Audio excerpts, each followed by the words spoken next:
The Articles of Confederation were created to be a friendship among the states.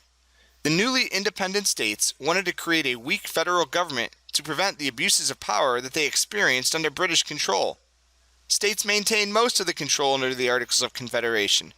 The Articles of Confederation would eventually be replaced by the U.S. Constitution because of problems that arose and the inability of the federal government and states to solve these problems.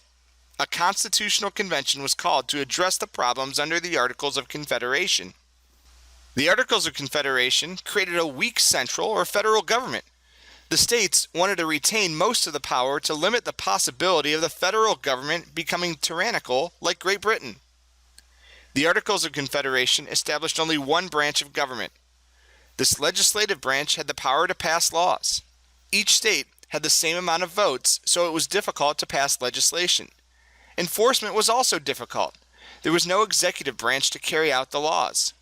The Articles of Confederation did not give the federal government the power to tax. This was in direct response to the abuse of taxation power by Great Britain.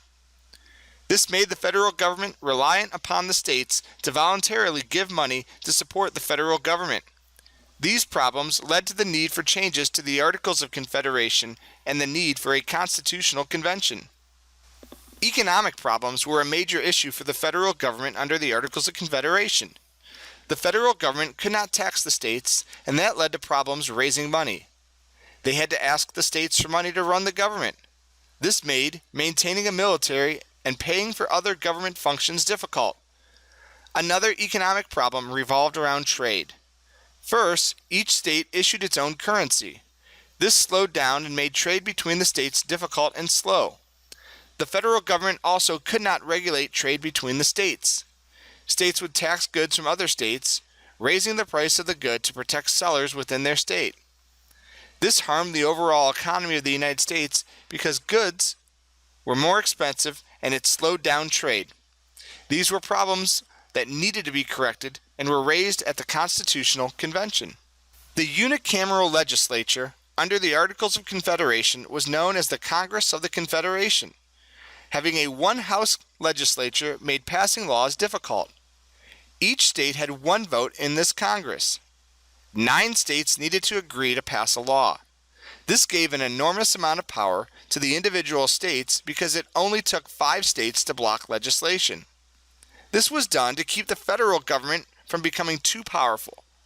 The difficulty in passing laws was one reason for the Constitutional Convention to be called. The Articles of Confederation created only one branch of government. Even with this one branch of government, most of the power still rested with the states. The Congress of the Confederation had the power to basically regulate trade with other nations and in military matters. The states held all other powers. The federal government was only one branch, a legislative branch. It did not have judicial or executive powers. States could ignore laws with little repercussion. The Articles of Confederation, only establishing one branch, was a reason that the Constitutional Convention was called.